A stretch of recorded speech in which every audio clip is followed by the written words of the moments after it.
എൻ്റെ നാട്ടിലെ ഒരു ഗ്രാമപ്രദേശത്തിന്റെ എൻ്റെ വീടിന്റെ തൊട്ടടുത്തുള്ള ഒരു ചെറിയ വയലാണ്. അന്നും ഇന്നും ഒരേപോലെ നിൽക്കും. അവിടെ പണ്ട് പഠിക്കാൻ കാര്യമായ സൗകര്യങ്ങളും കാര്യമായ പഠിപ്പിസ്റ്റുകളും ഇല്ലാത്തൊരു കാലത്ത് ഞാൻ ചുമ്മാ ഒരു സ്വപ്നം കണ്ടു. ഞാൻ കണ്ടിരിക്കുന്ന സ്വപ്നം എന്തായിരുന്നു വെച്ചാൽ എനിക്കൊരു IPS കാരണം.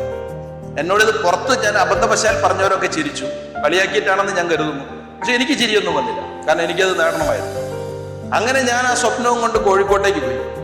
കോഴിക്കോട്ട് നിന്ന് ഞാൻ തിരുവനന്തപുരത്ത് വന്നു. പോകുന്നിടത്തൊക്കെ ഒരുപാട് ആളുകൾ എന്നെ സഹായിച്ചതായിട്ട് എനിക്ക് ഓർമ്മയുണ്ട്. പിന്നെ ഞാൻ ഡൽഹിയിലേക്ക് പോയി. ഒരു ദിവസം കാര്യമായ വിവരമൊന്നുമില്ലാത്ത ഞാൻ IPS കാരനായി. പിന്നെ ഞാൻ കരുതി ഇനി ഇത്രയും ചെറിയ സ്വപ്നമായിപ്പോയല്ലോ ഞാൻ കണ്ടതെന്ന് എനിക്ക് മനസ്സിലായി. കാരണം ഒരു സ്വപ്നമുണ്ടായാൽ അത് യാഥാർത്ഥ്യമായി തീരുമെന്നുള്ളത് എനിക്ക് മനസ്സിലായത് യാഥാർത്ഥ്യമായിരുന്നു. അന്ന് ഞാൻ കരുതി ഇനി എന്ത് ചെയ്യും, അടുത്ത സ്വപ്നം എന്ത് കാണാം. അന്ന് കരുതിയ ഒരു സ്വപ്നമാണ് നിങ്ങളെപ്പോലുള്ള കുറെ കുട്ടികളോട് സ്വപ്നത്തിന്റെ മാന്ത്രികത പറയാം, എന്നിട്ട് നിങ്ങളെല്ലാവരും മർച്ചന്റ്സ് ഓഫ് ഡ്രീംസ് ആക്കി മാറ്റാതെ, സ്വപ്നത്തിന്റെ വ്യാപാരികളാക്കി മാറ്റാതെ. അപ്പൊ അങ്ങനെ നമ്മൾക്ക് ഓരോരുത്തർക്കും, എന്റെ സ്വപ്നം വളരെ ചെറുതാണ്.